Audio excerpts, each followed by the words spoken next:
మన భారతదేశ రాజకీయ మ్యాప్ని ఒకసారి ఇక్కడ నేను చూపిస్తూ ఉన్నాను చూడండి. మొత్తం ఆరెంజ్ కలర్లోకి మారిపోతుంది కదా.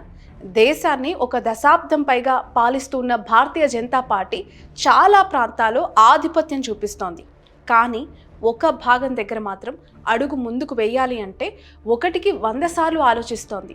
ఈ భయం ఓ పక్క 2024 ఎన్నికల విషయంలోనే కాదు, 2019, 2014 ఇలా ప్రతి ఎన్నికల్లో ఇదే ప్యాటర్న్ కనిపించింది. ఉత్తర భారతదేశపు పల్లెల దగ్గర నుంచి పశ్చిమ ఎడారులు మరియు పర్వత ప్రాంతాల వరకు ఒకే రంగు తిరుగు లేకుండా డామినేట్ చేసింది. సౌత్ ఇండియాలో అడుగు పెట్టగానే ఈ రంగుకి అసలు గుర్తింపు అనేదే లేదు, ఉనికే లేదు. ఎందుకు అంటే సౌత్ ఇండియా భాగంలో ప్రాంతీయ పార్టీల రంగులు, విభిన్న రాజకీయ శక్తులు అధికారాన్ని చెలాయిస్తూ వస్తూ ఉన్నాయి. నార్త్ ఇండియన్ స్టేట్స్లో బీజేపీ పార్టీ సులభంగా 50% వరకు ఓట్లు సాధిస్తూ ఉంటే, మన దక్షిణ భారతదేశంలో మాత్రం మొహం కూడా చూపించుకోలేనంత దారుణంగా ఓట్ బ్యాంక్ వస్తుంది. దీన్ని బట్టి చూస్తే మనకు ఒక విషయం చాలా క్లియర్గా అర్థమవుతుంది. ఏంటి, మోదీ అధికారం ఓన్లీ నార్త్ ఇండియాకే పరిమితం అవుతుందా? సౌత్ ఇండియాలో అంత సీన్ బీజేపీకి లేదా అని. ఈ డిఫరెన్స్ ప్రధాని నరేంద్ర మోదీ గారి పర్యటనలో కూడా చాలా స్పష్టంగా కనిపిస్తోంది. ఉత్తర భారతదేశంలో ఆయన పర్యటించినప్పుడు అక్కడ వాతావరణం అంతా చాలా సందడిగా ఒక పండుగలాగా మారిపోతూ ఉంటుంది. సిటీ అంతా ఫ్లెక్సీలతో జనంతో నిండిపోతూ ఉంటాయి. వీధుల్లో అభిమానుల సందడి, బీజేపీ కార్యకర్తల కోలాహలం, ఇతర మహిళా సంఘాల నేతలతో పరుగులు, సెల్ఫీల కోసం అనేక తాపత్రయాలు కనిపిస్తూ ఉంటాయి. బట్ ఒక్క ముక్కలో చెప్పాలంటే ఇసుకేస్తే రాలనంత జనం మోదీ గారిని చూడటానికి ఆ స్టేట్స్లో వస్తూ ఉంటారు. ఆ విజువల్స్ మనకు కనిపిస్తూ ఉంటాయి. బట్ కట్ చేస్తే సౌత్ ఇండియాలో ఆయన ఫ్లైట్ దిగిన క్షణం నుంచే గో బ్యాక్ మోదీ లాంటి హ్యాష్ ట్యాగ్స్ ట్రెండ్ అవుతూ ఉంటాయి. మరీ ముఖ్యంగా చెన్నై విమానాశ్రయం బయట అయితే ఆయనని స్వాగతించేది ఏంటో తెలుసా? క్లాప్స్ కాదు, black flags, black balloons and వేలాది మంది నిరసనకారులు. పచ్చిగా చెప్పాలంటే నువ్వు మా మట్టి పైన అడుగు వేయొద్దు, ఏ ఫ్లైట్లో అయితే ల్యాండ్ అయ్యో తిరిగి అదే ఫ్లైట్లో వెళ్ళిపోమని చెప్పి అక్కడి తమిళియన్స్ ఇంటెన్షన్ కూడా. ఏ వ్యక్తి అయితే ఒక దేశాన్ని ఏకచక్రాధిపత్యంగా ఒక దశాబ్దం పైగా పరిపాలిస్తూ వస్తూ ఉన్నారో అతనికి ఆ దేశంలో ఉండేవాళ్ళు ఎందుకు గౌరవం ఇవ్వట్లేదు? నార్త్ ఇండియాలో ఆల్ టైమ్ ఫేవరెట్ పార్టీ అయిన బీజేపీ సౌత్ ఇండియాలో మాత్రం ఒక డిజాస్టర్ పార్టీగా గుర్తింపు తెచ్చుకుంది. అసలు ఇలా ఎందుకు జరుగుతుంది అని చెప్పి మీరు క్వశ్చన్ రేస్ చేయొచ్చు. So let me give you the answers for this. South India అనేది ఒక ఎకనామిక్ ఇంజిన్. ఇక్కడే ఎక్కువగా మనీ, ఇండస్ట్రీస్ అండ్ టెక్నాలజీ అభివృద్ధి జరుగుతూ ఉన్నాయి.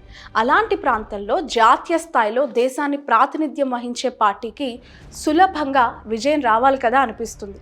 కానీ అలా జరగటం లేదు. ఈ క్వశ్చన్ మనలో చాలామందికి ఉంటుంది.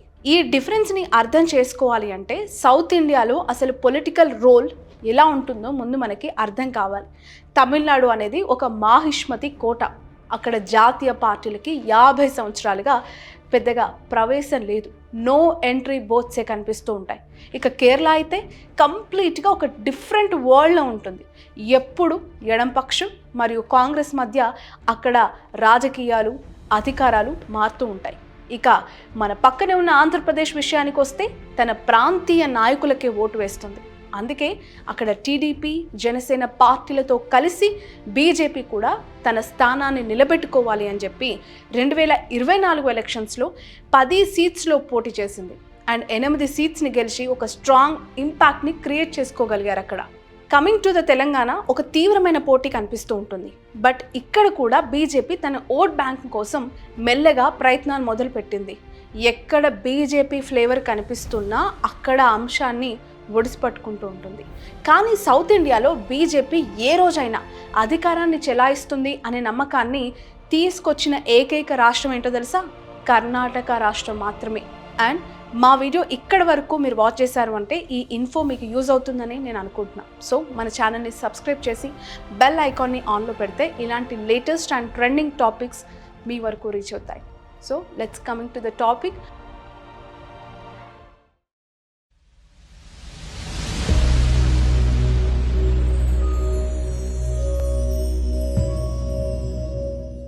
ఒకసారి ఈ ఇష్యూ గురించి మాట్లాడుకోవాలి అంటే కాస్త గతంలోకి వెళ్ళాలి. అదేంటి, బీజేపీ 1980లో ఫామ్ అయింది. నార్త్ ఇండియాలో ఆబ్వియస్లీ స్ట్రాంగ్గానే ముందుకెళ్తుంది, కానీ సౌత్ ఇండియాలో అసలు ఆ పార్టీని ఎవరు పట్టించుకోవట్లేదు. బట్ 1990స్లో కర్ణాటక 2 to 4 సీట్స్ని విన్ అవటం అక్కడే స్టార్ట్ చేసింది.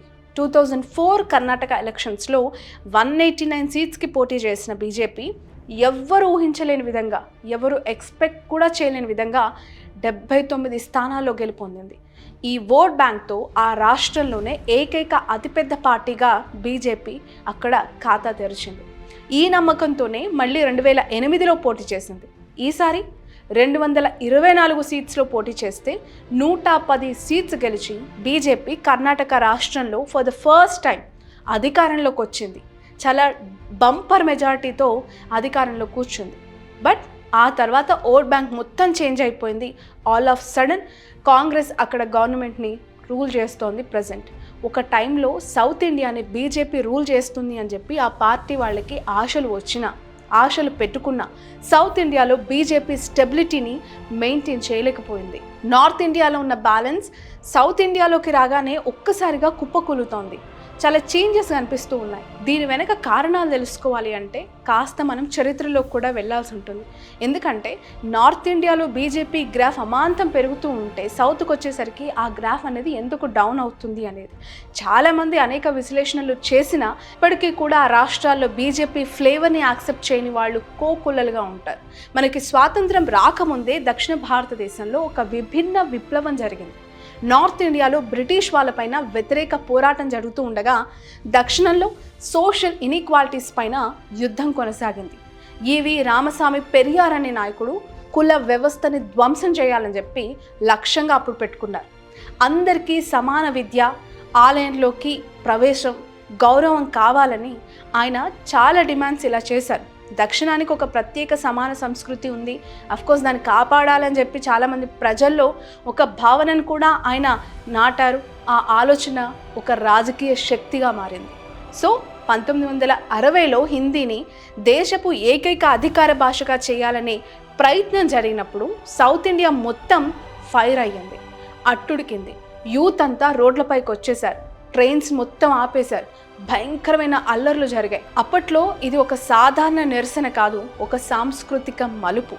అలా దీనిపై ముద్రపడింది. ప్రాంతీయ గుర్తింపు అత్యంత ముఖ్యమైనదని చెప్పి ఆలోచించి తమిళులు మరియు తెలుగు వారు మాత్రమే ముందు, ఆ తర్వాతే భారతీయులు అనే భావన బలపడింది. అక్కడ వారు దేశాన్ని విభజించాలనుకోవట్లేదు, కానీ గౌరవం కావాలని కోరుకున్నారు. ఢిల్లీ మనకి చాలా దూరంలో ఉంటుంది, అందుకే అక్కడ ఉండే రాజకీయవేత్తలకి మన బాధ అర్థం కాదు.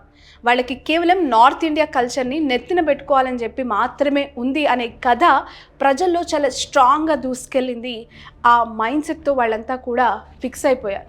ఆ రోజు ఢిల్లీ పైన మొదలైన మంట ఈ రోజుకి కూడా చల్లారలేదు.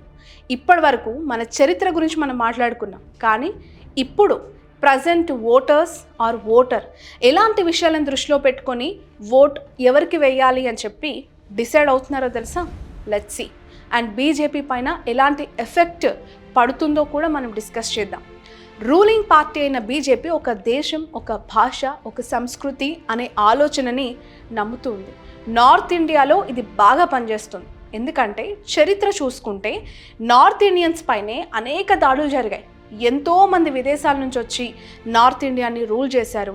అందుకే అక్కడ ఉండే ప్రజలు మనం అందరం ఒకటిగా ఉండాలి, ఒకటిగా పోరాడాలి అని చెప్పి కోరుకుంటూ ఉంటారు. ఇది కేవలం నార్త్ ఇండియాకే పరిమితం. బట్ సౌత్ ఇండియాకి ఈ విషయాలు ఏమీ కనెక్ట్ కావు. ఎందుకంటే ఇక్కడ పరిస్థితులు చాలా డిఫరెంట్గా ఉంటాయి. యుద్ధంతో ఇక్కడ ముడిపడలేదు, వాణిజ్యంతో, ప్రాంతీయ సంస్కృతితో ముడిపడి ఉంది. ఇక్కడ ఈ స్థానిక దృష్టికోణాన్ని మీడియా కూడా బలపరుస్తూ వచ్చింది. ప్రాంతీయ ఛానల్స్ 24 గంటలు లోకల్ ఇష్యూస్ పైన మాత్రమే చర్చిస్తాయి.